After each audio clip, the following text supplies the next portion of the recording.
আমরা যদি বাংলাদেশ মোবাইল মার্কেটের কথা চিন্তা করি তাহলে 15,000 টাকা বাজেট সেগমেন্ট আমাদের কাছে কিন্তু খুবই জনপ্রিয় একটি বাজেট সেগমেন্ট। আমরা চাই এই বাজেটের সবচেয়ে সেরা স্মার্টফোনটি কিনতে। 15,000 টাকার একটি ফোন কিনবো, তার ডিসপ্লে ভালো হতে হবে, ক্যামেরা ভালো হতে হবে, গেমিংয়ে ভালো পারফরমেন্স থাকতে হবে, এর প্রসেসর সেকশন ভালো হতে হবে, দেন ব্যাটারিও ভালো চাই।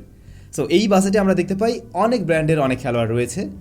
এখানে নতুন করে আরেকটি খেলোয়াড় আসলো, আর তা ইনফিনিক্সের তরফ থেকে ইনফিনিক্স হট 11S। নামটা একটু গরম গরম, হট 11। সো এই স্মার্টফোনটা দেশের বাজারে কিন্তু দুইটি ভ্যারিয়েন্টে লঞ্চ হয়, 464 এবং 6128GB। আজকের ভিডিওতে আমরা এই নতুন খেলোয়াড়কে নিয়ে আলোচনা করব এবং সত্যি বলছি এই স্মার্টফোনটা এই বাজেটে সবচেয়ে সেরা কিছু অফার করছে। সেরা কিছু অফার করা মানেই সে সবচেয়ে সেরা হবে এমনও না। সো আজকের ভিডিওতে আমরা ইন ডিটেলস এটা নিয়ে আলোচনা করবো, আসলে এটা বাজেট অনুযায়ী কতটুকু কি ভালো হয়েছে এবং আপনারা নেবেন কি নেবেন না সে বিষয়ে একটা সিদ্ধান্ত আশা করছি দিতে পারবো। চলুন শুরু করা যাক। পুরো ভিডিও নিয়ে স্যাম থাকবো আপনাদের সাথে। আপনারা SamZone দেখছেন, যারা নতুন চ্যানেলটি সাবস্ক্রাইব করে আমাদের সাথেই থাকুন। সো আমার মনে হয় ঘটা করে আর এর আনবক্সিং করার দরকার নেই। আমরা জানি এর বক্সে কী কী থাকে। স্মার্টফোন রয়েছে, কেস রয়েছে, চার্জার, কেবল, সিম এজেক্টর, আর এটা কি যেন একটা ডলারের মতো একটা নোট থাকে, এই আর কি। ওয়েল, এই হচ্ছে স্মার্টফোনটি। ইনফিনিক্সের ফোনগুলো আমরা একটু বেশ বড়সড় দেখতে পাই। হ্যাঁ, এটা তার ব্যতিক্রম নয়, বেশ বড়সড় একটি স্মার্টফোন, তবে খুব বেশি ভারী নয়। ক্যামেরা বাম্পের এই দিকটাতে আমার কাছে একটু ভারী লাগছে, বাট এর সাথে ইউজ টু হয়ে যাবেন হয়তো। এই ফোনটা টোটালি প্লাস্টিক বা পলিকার্বনেট বিল্ড, রেয়ার প্যানেলটি গ্লোসি ফিনিশড, তবে সত্যি বলছি এই স্মার্টফোনের লুকসটা আরও বেশি প্রিমিয়াম করা যেত হয়তো। ইভেন এইটা মানে দেখতে একটু চিপ ফিল হয়তো আপনার কাছে মনে হতে পারে। ইনফিনিক্স আসলে ডিজাইনের দিকে আরেকটু গুরুত্ব দিতে পারে বলে আমার মনে হয়। পোর্টস অ্যান্ড বাটনে আমরা দেখতে পাই রাইট সাইডে হোম বাটন, তার উপরে ভলিউম রকার, যার পজিশন আমার হাত অনুযায়ী একেবারেই ঠিকঠাক। তবে এর উপরে কোনো ধরনের সেকেন্ডারি নয়েজ ক্যান্সেলেশন মাইকটা আমরা দেখতে পাইনি, যেটা থাকা উচিত ছিল। লেফট সাইডে রয়েছে 3 কার্ড স্লট, যেখানে দুটি সিম পাশাপাশি একটি মেমোরি কার্ড ব্যবহার করতে পারবেন, যা 512GB পর্যন্ত সাপোর্ট করবে। আর নিচে রয়েছে type C port, primary microphone, 3.5mm headphone jack এবং স্পিকার গ্রিল। রেয়ার প্যানেলে ফিজিক্যাল ফিঙ্গারপ্রিন্ট স্ক্যান, যেটা একটু বেমানান লাগছে। আসলে এটা সাইড মাউন্টেড হলে মানে যুগ উপযোগী হতো, তবে এর পজিশনও ঠিকঠাক বলেই মনে হয়েছে এবং এটা বেশ ফাস্ট অ্যান্ড একুরেট। প্রত্যেকবারেই এটা ঠিকঠাকভাবে আনলক করতে পারছিল। একটু অ্যানিমেশন ডিলে রয়েছে স্লাইডলি, বাট ঠিকঠাকভাবে এটা কাজ করছে। ভালো বিষয়, এই স্মার্টফোনটিতে দুইটা স্পিকার রয়েছে, ডুয়াল স্পিকার, নিচে একটা, আর এর যে ইয়ারপিস ওটা সেকেন্ডারি স্পিকার হিসেবে ব্যবহার হবে। ভলিউম লেভেলটা একটু কম পেয়েছি, যেটা আর একটু হাই থাকা উচিত ছিল। এমনিতে সাউন্ড কোয়ালিটি খারাপ না, একেবারে ফুল ভলিউমে না গেলে তেমন কোনো ডিস্ট্রাকশন পাবেন না। ডিসপ্লে সেকশন নিয়ে বলতে গেলে হ্যাঁ, বেশ বড়সড় ডিসপ্লে রয়েছে এই ফোনে। 6.78 ইঞ্চ ফুল এইচডি প্লাস রেজুলেশনের একটি IPS LCD প্যানেল, যাতে 90 hertz high refresh rate support করছে, আর এর ডিসপ্লে টাচ স্যাম্পলিং রেট হলো 180 হার্টস। এই ডিসপ্লের পিক ব্রাইটনেস 500 নিটস। যেহেতু ফুল এইচডি প্লাস রেজুলেশনের একটি ডিসপ্লে, সো শার্পনেস নিয়ে সমস্যায় পড়তে হচ্ছে না। আর কালার অ্যাকুরেসিও মোটামুটি ঠিকঠাক ছিল। আর 500 নিট পিক ব্রাইটনেস, যেটা ইনডোরের জন্য ওকে, বাট একদম ডিরেক্ট সানলাইটে কিছুটা স্ট্রাগল করে বা কিছুটা সমস্যা হবে, তারপরেও দেখা যায় আর কি। এই ডিসপ্লের টপ সেন্টারে রয়েছে একটি সিঙ্গেল পাঁচল, যার সাইজটা একটু বড় লাগতে পারে আর কি। IPS সাধারণত এমন সাইজের হয় এরকম বাজেটে। তবে এই ক্যামেরা কাট আউটের পাশে কিছুটা স্ক্রিন ব্লিডিং ইস্যু রয়েছে, মানে ওই যে একটু শ্যাডো মনে হয়, ওইটা খেয়াল করলে, ভালো করে খেয়াল করলে হয়তো আপনি লক্ষ্য করবেন। এর চিন বা বেজল আমি বলবো অ্যাভারেজ, লোয়ার চিনটা একটু মোটা, বাট ওকে। ইউএফও থেকে এর রিফ্রেশার চেক করা হয়েছিল 85 থেকে 88-এর মাঝে আমি ঘোরাফেরা করতে দেখেছি, এবং বলা যায় হ্যাঁ, রিফ্রেশ রেট আপনি ঠিকঠাকভাবেই পাবেন। টাচ স্যাম্পলিং রেটও ঠিকঠাক রয়েছে, আর এর টাচ রেসপন্স জনিত কোনো ধরনের প্রবলেম পাওয়া যায়নি। হট 11S এর রেয়ারে রয়েছে 3টি ক্যামেরা। মেইন সেন্সর 50 মেগাপিক্সেলের, যা স্যামসাংয়ের সেন্সর। এর অ্যাপারচার শুনলে আপনি অবাক হবেন, f1.6। হ্যাঁ, f1.6। পাশাপাশি আরও দুটো সেন্সর রয়েছে, ওই যে 2 মেগাপিক্সেল করে আর কি। আর এর ফ্রন্টে রয়েছে 8 মেগাপিক্সেলের ক্যামেরা। রেয়ারের মেইন ক্যামেরা আমরা ওয়াইড অ্যাপারচার দেখতে পাচ্ছি, এবং লো লাইটে অবশ্যই বেটার রেজাল্ট করার কথা। লো লাইটে পরে আসি। ডে লাইটে আমরা এর থেকে মোটামুটি একটা ভালো রেজাল্টই পেয়েছি। প্রপার লাইটিং কন্ডিশনে ভালো শার্পনেস এবং ডিটেলস ধরে রাখা ট্রাই করে ম্যাক্সিমাম ছবিতেই। একদম ন্যাচারাল কালার দেয় না, কিছুটা কালার বুস্ট আপ করে, স্যাচুরেট করে দেয়, যা দেখতে কিন্তু বেশ ভালোই লাগে। আর ডাইনামিক রেঞ্জও আমি এর মেইন ক্যামেরা থেকে বেশ ভালোই পেয়েছি। বলছিলাম এর অ্যাপারচার f1.6। এই বাজেটের ম্যাক্সিমাম স্মার্টফোনে আমরা দেখতে পাই f1.8 পর্যন্তই থাকে, তো 1.6 হওয়াতে লো লাইটে একটা ভালো রেজাল্ট করার কথা।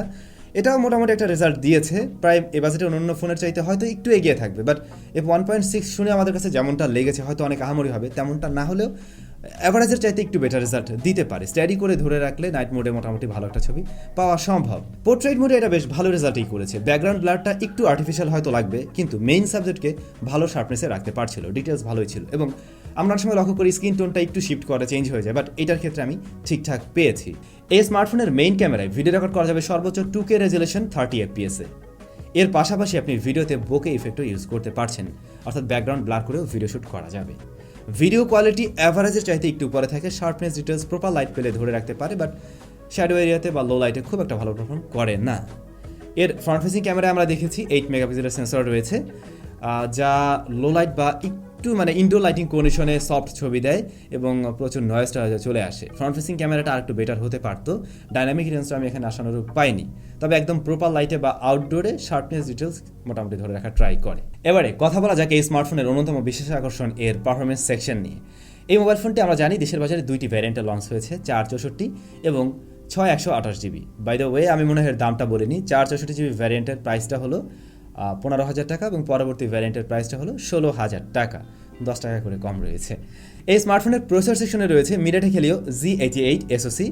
আমরা জানি MediaTek Helio G88 আর G85 এই দুটো প্রায় অলমোস্ট সেম প্রসেসর, কিছুটা আপগ্রেড এসেছে। যেমন ধরুন ক্যামেরার ক্ষেত্রে একটু হাই মেগাপিক্সেলের সেন্সর ইউজ করা যাবে, এরকম কিছু, তেমন কোনো বড় পরিবর্তন না, অলমোস্ট ওইটার মতোই রেজাল্ট করে। এর স্টোরেজ সলিউশনটা হলো eMMC 5.1 আর এর অপারেটিং সিস্টেমে থাকছে XOS 7.6 বেসড অন Android 11। তো MediaTek Helio G88 এই XOS এর সাথে মিলে কেমন রেজাল্ট করলো সেটাই হলো মেইন বিষয়। XOS বেশ কাস্টমাইজেবল একটা ইউজার ইন্টারফেস, তবে এর মাঝে বেশ কিছু ব্লোটারও রয়েছে, যার অনেকগুলোই আপনি চাইলে আবার আনইনস্টলও করতে পারবেন। আর কিছু অ্যাডেড দেখা পেয়েছি, টুকটাক অ্যাড থাকে আপনারা জানেন, যেগুলো চাইলে আবার বন্ধও করা যায়। তবে এই XOSটাকে ইনফিনিক্স চাইলে আরেকটু বেটার জায়গায় নিতে পারে, সেরকম জায়গা রয়েছে। এর মানে মোটেই এটা না যে একদম আটকে যাচ্ছিল, ল্যাগ পাবেন প্রচুর, অ্যাপ ওপেনিং ক্লোজিংয়ে প্রচুর টাইম নেয়, সেটা না। বাট যেহেতু 90 হার্টজ হাই রিফ্রেশ রেট রয়েছে, টাচ স্যাম্পলিং রেটও ভালো, সেই জায়গায় আমার মনে হয় এর XOSটা আরও বেটার হলে এর থেকে আরও একটা স্মুথ পারফরমেন্স পাওয়া সম্ভব হতো। রেগুলার কাজবাজ এই কয়েকদিন আমাদের তেমন কোনো প্রবলেমে পড়তে হয়নি, এখন পর্যন্ত ব্যবহারে কোনো ধরনের অ্যাপকে আমি ক্রাশ করতে দেখিনি। XOS এর মাঝে বেশ কিছু দারুণ ফিচার রয়েছে, যেমন ধরুন গেম জোন রয়েছে, ডার্ট লিঙ্ক রয়েছে, তারপর X-Clone, X-Height এবং ইন্টারেস্টিং একটা ফিচার রয়েছে, তা হলো 360 লাইট, অর্থাৎ আপনি চাইলে সামনে এবং পিছনে দুই লাইটকে অ্যাট এ টাইম জ্বালিয়ে রাখতে পারবেন। আমরা একটু জ্বালিয়ে দেখাচ্ছি ব্যাপারটা। আসলে ব্যাপারটা হলো এই যে এরকম, এই যে দেখুন এই পাশের লাইটটা জ্বলছে, আবার এই পাশেটাও জ্বলছে। এবার যদি গেমিং নিয়ে বলতে হয়, প্রথমে পাবজির কথা আসে, বাট বাংলাদেশে পাবজি ব্যান, সো ওই জিনিসটা দেখানোর কোনো প্রয়োজন বোধ করছি না। তবে আপনারা পাবজি এখানে HD হাই ফ্রেম রেটে খেলতে পারবেন। হ্যাঁ, টুকটাক কিছু ল্যাগ পাবেন, হয়তো অ্যাকশন মোমেন্টে গেলে কিছুটা লেগে ভাব আসতে পারে, বাট স্টিল খুব ভালোভাবে পাবজি প্লেয়েবল, এবং সেই ক্ষেত্রে লং টাইমে ওই ফোনটা গরম হয় না, খুব বেশি হিট আপ হয় না। এরপরে আমরা COD মোবাইল রান করেছিলাম, যার রেজাল্ট পাবজির তুলনায় অবশ্যই ভালো ছিল। লং টাইমেও এতে তেমন কোনো ল্যাগ আমি পাইনি এবং ফোনটা এখানেও খুব একটা গরম হচ্ছিল না। দেন Asphalt 9ও আমরা খেলি, শুরুর দিকটাতে কিছুটা লেগে ভাব থাকলেও কিছুক্ষণ গেম প্লের পরে বেশ ভালো রেজাল্টই দিতে পারছিল এবং গ্রাফিক্সও মোটামুটি ওকে লেভেলের ছিল। ব্যাটারি সেকশনে ফোনটাতে রয়েছে 5000 mAh ব্যাটারি, আর এর বক্সে পেয়ে যাবেন 18 ওয়াটের চার্জার। 5000 mAh সাথে 18 ওয়াট ওকে, মেনে নেওয়ার মতো, 15,000 টাকা বাজেটে ঠিকই আছে। ব্যাটারি ব্যাকআপ 90 হার্জ অন থাকলেও একদিন আপনি অনায়াসে পেয়ে যাবেন। দিন শেষে হয়তো একবার আপনাকে চার্জ করতে হবে যদি কিনা আপনি একেবারে হেভি ইউজার হয়ে থাকেন, আর রেগুলার ইউজারদের জন্য আমার মনে হয় একদিন প্লাস এটা অনায়াসে চালিয়ে নিতে পারবে। সিম কানেকশনে আমরা কথা বলে দেখেছি, দুটো সিম কার্ড স্লট থেকেই ঠিকঠাক রেজাল্ট করতে পারছিল এবং নেটওয়ার্ক জনিত কোনো সমস্যা পাওয়া যায়নি, কল ড্রপ বা এই ধরনের প্রবলেম পাইনি। এমনকি এর যে ইয়ারপিসের সাউন্ড সেটাও ঠিকঠাক পেয়েছি। বোথ কানেকশনে আমরা ইন্টারনেট ব্যবহার করেছি, ডাটা কানেকশন এবং ওয়াইফাই, তাতেও কোনো প্রবলেম পাওয়া যায়নি। এটাতে জাইরো সেন্সরটিও রয়েছে। তো এই ছিল এই স্মার্টফোনের সব বিষয়বস্তু। কি ভালো ছিল, কি মন্দ ছিল অলরেডি আপনারা জেনেছেন, কেমন কি রেজাল্ট করো তাও জেনেছেন। তারপরও যদি দুইটা পার্ট একটু আলাদা করি তাহলে আপনাদের বুঝতে হয়তো আর একটু সুবিধা হবে। প্রথমে আমরা যদি এর ল্যাকিংস বা মন্দ দিক নিয়ে বলি, সেই ক্ষেত্রে আমি বলবো এই স্মার্টফোনটার লুকসে আরেকটু পরিবর্তন আনা যেত, আরেকটু প্রিমিয়াম করা যেত। দেন এর ফিঙ্গারপ্রিন্ট সেন্সরটি এর রেয়ারে না দিয়ে সাইডে দিলে মনে হয় দেখতে আরও বেশি দারুণ লাগতো বা যুগ উপযোগী হতো। ক্যামেরা সেকশনে আমি অবশ্যই আলট্রাওয়াইড সেন্সরটি মিস করেছি। এরপরে যদি আমরা ভালো দিকগুলোতে আসি, অবশ্যই ফুল এইচডি প্লাস রেজলিউশনের ডিসপ্লে, বেশ বড়সড় ডিসপ্লে এবং ডিসপ্লে কোয়ালিটি ভালো ছিল। দেন এই স্মার্টফোনের পারফরমেন্স বেশ ভালো পেয়েছি। তারপরে এই ফোনের ব্যাটারি ব্যাকআপও অবশ্যই ভালো ছিল, আর এর যে মেইন শুটার ক্যামেরা সেটা কিন্তু খুবই ভালো রেজাল্ট দিয়েছে।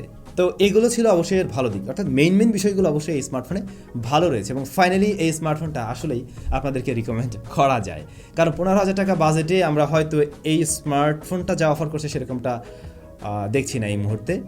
আবার এই সেম কনফিগারেশনের ফোনেই হয়তো রয়েছে মার্কেটে যেগুলোর দাম আরও বেশি অন্যান্য ব্র্যান্ডের। তবে ফাইনালি বলতে হয় ইনফিনিক্স চাইলে তাদের এই XOS এর মাঝে আরেকটু কাজ করতে পারে, সেটা করলে তাদের ফোনগুলো কিন্তু ভবিষ্যতে খুবই দারুণ কিছু হতে পারবে। বড় বড় ব্র্যান্ডকে একদম হেড টু হেড কম্পিটিশন দিতে পারবে। আপনাদের কাছে ইনফিনিক্স হট 11s কেমন লেগেছে অবশ্যই কমেন্টস করে জানাতে ভুলবেন না।